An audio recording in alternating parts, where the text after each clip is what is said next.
My name is Claire. I am 29 years old and I live in a small apartment in Chicago. For the past 3 years, I have been in a relationship with Daniel. He is 31, tall, with soft brown eyes and a smile that once felt like it belonged only to me. I loved him with all my heart. We were not married yet, but I thought it was only a matter of time. We lived together in a cozy one-bedroom apartment on the 5th floor of a building where everyone seemed to know each other. Just across the hall lived Emily. She was 28, cheerful, with blonde hair and an easy laugh.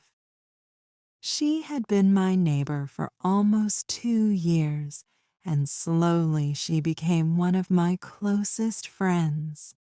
We shared morning coffees, late-night talks, and little secrets about our lives. I never imagined she would become part of the deepest wound of my life.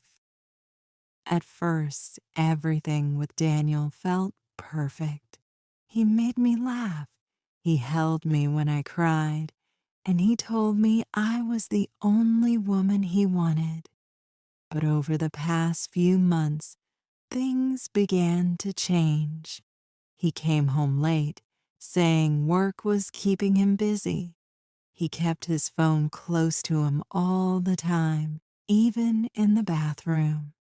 When I asked him if something was wrong, he would smile and kiss my forehead, saying, "Claire, don't worry, I'm just tired." I wanted to believe him. Love makes you blind, they say, and I think they're right. One evening, I baked a cake. Daniel loved chocolate cake, and I thought surprising him would bring back some of the sweetness between us. I knocked on Emily's door to share a piece, but she didn't open. I shrugged and went back home. Hours later, around 10 p.m., I heard footsteps in the hall. I opened my door slightly, and what I saw froze my heart. Daniel was coming out of Emily's apartment. At first, my mind refused to believe it. Maybe he had knocked to ask her something small. Maybe she had asked for his help. But the look on his face wasn't casual. His hair was a little messy, his shirt untucked. And when Emily appeared in the doorway, their eyes met in a way I had only seen between lovers.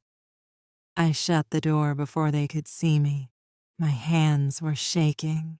My chest felt like it would break. I couldn't breathe. That night, Daniel slipped into bed beside me as if nothing had happened.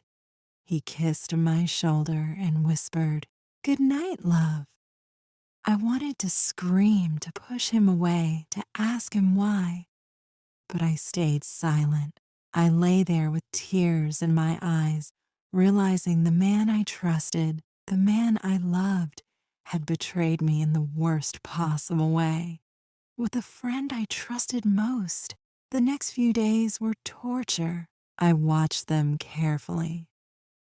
Emily avoided me, suddenly too busy to talk. Daniel was kinder than usual, as if kindness could hide the truth. But one evening, I saw it again. He left our apartment with his phone in his hand, and minutes later, I saw Emily's light turn off.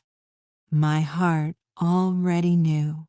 I couldn't hold it inside anymore. On Friday night, I waited for Daniel to come home. When he walked in, I asked softly, "Did you enjoy your evening with Emily?" His face turned pale. He tried to laugh, but his eyes betrayed him. "Claire, what are you talking about?" I stood up, my voice shaking but strong. "Don't lie to me, Daniel." I saw you. I saw you coming out of her apartment." For a moment, he stayed silent. Then he sighed, running a hand through his hair. "It just happened," he said quietly. "We didn't mean for it to." "But it happened." My knees almost gave out. My heart broke into pieces I didn't know how to collect. The next morning, I knocked on Emily's door. She opened it slowly, guilt written all over her face. "Claire, she began. I raised my hand to stop her. "No, don't. You were my friend. You knew what he meant to me, and you still chose this." Her eyes filled with tears. "I didn't plan it, I swear, but we got close, and—" I couldn't listen anymore. I walked away, closing a chapter of friendship I thought would last forever. For weeks after that, I felt empty. The apartment felt like a graveyard of memories. Our pictures on the wall, our mugs in the kitchen, the blanket we used to curl under on winter nights. Daniel begged me to forgive him. He promised it was a mistake, that it meant nothing, that he loved me and not her. But every time I looked at him, I saw the betrayal. What hurt more, losing Daniel or losing Emily? I don't know. The man I loved and the friend I trusted had both broken me in one single act. I left the apartment 2 months later. I moved into a small studio across town. It was lonely at first, but it was my space, free of lies. I started painting again, something I hadn't done in years. I began to rebuild myself piece by piece. Sometimes, late at night, I still think of Daniel. I wonder if he is still with Emily. I wonder if they laugh together the way he once laughed with me.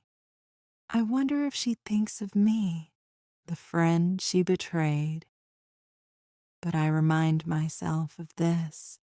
Betrayal says more about them than about me. I gave love and loyalty, and they gave lies.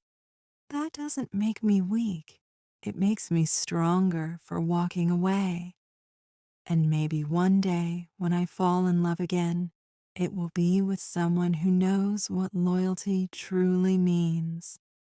For now, I carry the scar. But scars are proof that I survived.